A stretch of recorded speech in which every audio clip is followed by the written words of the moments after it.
West Indies থেকে টি-20 বিশ্বকাপ জয় করে দেশে ফিরেছে ভারতীয় দল।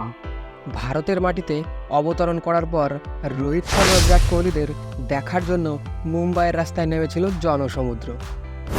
কিন্তু আপনি কি জানেন এই ভারতীয় দল বিশ্ব চ্যাম্পিয়ন হওয়ায় কত কোটি টাকা দিচ্ছে বিসিসিআই? 125 কোটি টাকা।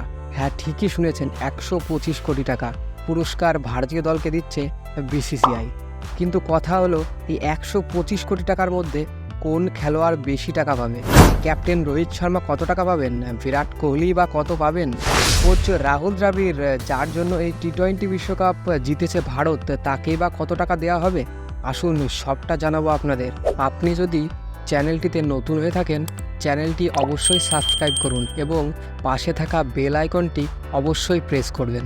17 বছর পর টি-20 বিশ্বকাপ জিতেছে ভারত, আর এই খুশিতে ভারতীয় দলের হাতে এদিন মুম্বাইয়ের ওয়াংখেড়ে স্টেডিয়ামে ভারতীয় দলের হাতে 125 কোটি টাকা তুলে দিলেন বিসিসিআই সভাপতি জয় শাহ।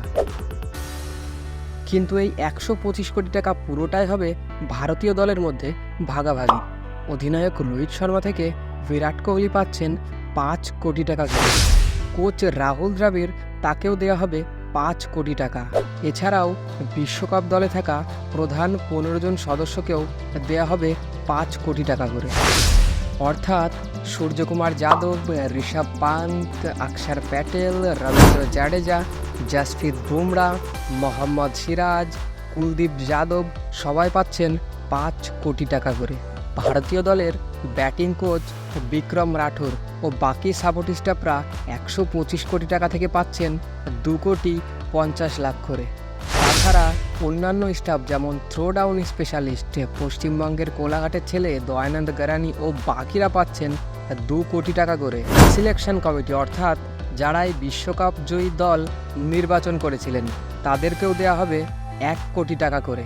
রিঙ্কু সিং, খলিল আহমেদ, শুভমান গিল ও আবেশ খান, তারা ছিলেন এই বিশ্বকাপে রিজার্ভ খেলোয়াড় হিসাবে, মানে যারা দলের ব্যাকআপ হিসেবে থাকেন।